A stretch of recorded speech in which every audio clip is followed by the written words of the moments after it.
पार्वती नाम की औरत घर आई अपनी नई नवेली दुल्हन का सभी मेहमानों के सामने घूंघट उठाती है और अपने घर काली बहू को देखते तिल मिलाते हुए बोलती है, ए लड़की, कौन है तू और मेरी बहू कहाँ है?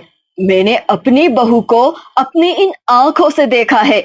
मेरी बहू इतनी सुंदर है कि इस पूरे गांव में किसी की भी बहू नहीं है। पर माँ जी, अब मैं ही आपकी बहू हूँ, गौरी। अरे वाह, नाम गौरी और रंग काला। तो अपनी काली बहू पर पार्वती पहले इतना घमंड कर रही थी और पूरे गांव में उसकी सुंदरता का ढिंढोरा पीट रही थी। इस तरह से वहां आई सभी औरतें पार्वती का मजाक उड़ाने लगती है। ये देख पार्वती को अच्छा नहीं लगता और वे सभी के सामने गौरी के पिता का अपमान करती है, परंतु उसका पति विनोद आकर उसे चुप हो जाने को कहता है और रस्म को आगे बढ़ाने के लिए कहता है। परंतु पार्वती कोई रस्म आगे नहीं बढ़ाती है और सभी मेहमानों को अपने घर से जाने को कहती है। मेहमान के जाने के बाद पार्वती गौरी और अपने पति से बोलती है, इस काली लड़की ने और इसके गरीब बाप ने हम लोगों को धोखा दिया है। शादी से पहले हमें दूसरी लड़की दिखाई गई ताकि उन्हें दहेज ना देना पड़े।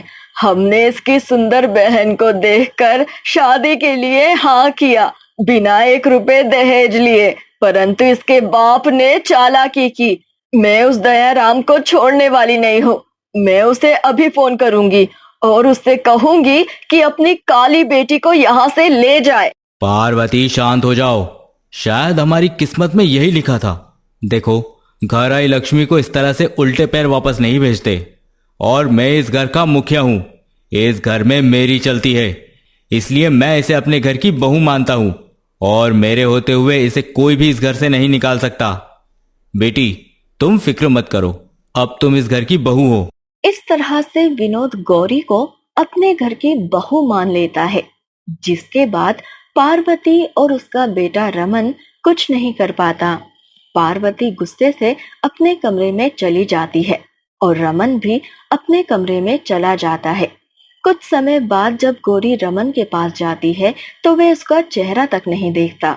इसी तरह से कुछ दिन बीत जाते हैं।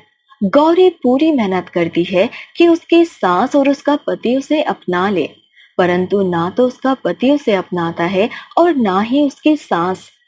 ऐसे ही एक दिन विनोद काम के सिलसिले से घर से बाहर जाता है। तभी गौरी घर में काम कर रही होती है और फर्श गीला होने की वजह से जब पार्वती घर से बाहर जा रही होती है तो उसका पैर फिसल जाता है और वे गिर जाती है, जिस वजह से उसके कमर में काफी चोट लग जाती है और वे गुस्से में गौरी से बोलती है, पहले तेरे बाप ने चालाकी करके तुझ काली को मेरे घर की बहू बना दिया और अब तू मेरी जान लेकर रानी बनना चाहती है। नहीं माँ जी, ऐसा नहीं है, आप गलत समझ रही है। वे तो मैं पोछा लगा रही थी और फर्श गीला होने की वजह से आपका पैर फिसल गया। अब तेरी मेरे सामने जुबान भी खुलने लगी है। अब देखती हूँ मैं आज तुझे इस घर से जाने से कौन रोकता है। चल निकल, निकल मेरे घर से। पार्वती गौरी को घर से निकाल ही रही होती है कि तभी वहां पर रमन आ जाता है और गौरी रमन से बोलती है, देखिए ना माँ जी मुझे घर से निकाल रही है। मैं आपकी पत्नी हूँ, आप माँ जी को ऐसा करने से रोकिए ना। मेरी माँ तुझे इस घर से निकालकर बिल्कुल सही कर रही है। अगर पापा नहीं होते तो मैं और माँ तुझे धक्के मारकर उसी दिन इस घर से निकाल चुके होते। इतना बोलकर रमन और पार्वती जबरदस्ती गौरी को घर से निकाल रहे होते हैं कि तभी वहां पर विनोद आ जाता है और गौरी के ऊपर होता अत्याचार देखकर पार्वती और रमन से बोलता है, अरे कैसे कसाई हो तुम दोनों माँ बेटे। इन 13 दिन में जिस तरह से गौरी ने इस घर को संभाला है, शायद आज हमारी असली बहू जिंदा होती तो वो भी इस घर को ना संभाल पाती। अरे तुम जिसे गद्दार और धोखेबाज बोल रहे हो, आज इसी लड़की और इसके पिता की ही महानता है कि हम समाज में इतनी इज्जत के साथ खड़े हैं।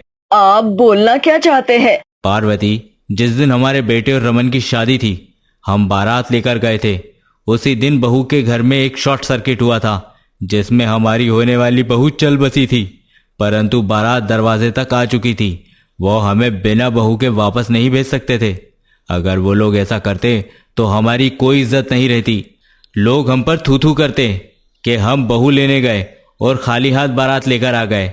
जरूर हमने दहेज के लिए लड़की वालों को परेशान किया होगा, और इसीलिए उस दिन एक जगह घर में मेरी बेटी की लाश है, तो दूसरी तरफ दरवाजे पर बारात, और मेरी बड़ी बेटी गौरी की अब तक शादी नहीं हुई क्योंकि वे काली है।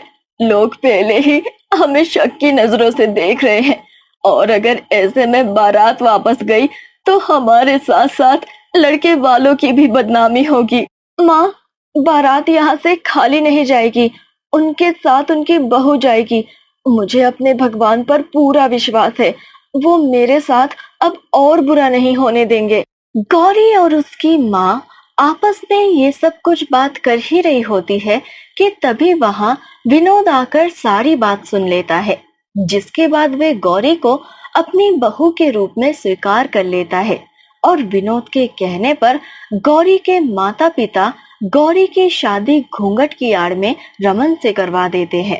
आज हमारी बहू की 13वीं थी। मैं बस वहीं से आ रहा हूँ। मैंने झूठ बोला था कि मैं काम के सिलसिले में गया था। मैंने तुम सबसे यह बात इसलिए छुपाई क्योंकि समधी जी चाहते थे कि 13वीं से पहले यह बात किसी को पता ना चले, क्योंकि हमारे हिंदू रिवाज के अनुसार जिस घर में नई शादी होती है उनको पहला इनविटेशन किसी भी मौत का नहीं दिया जाता।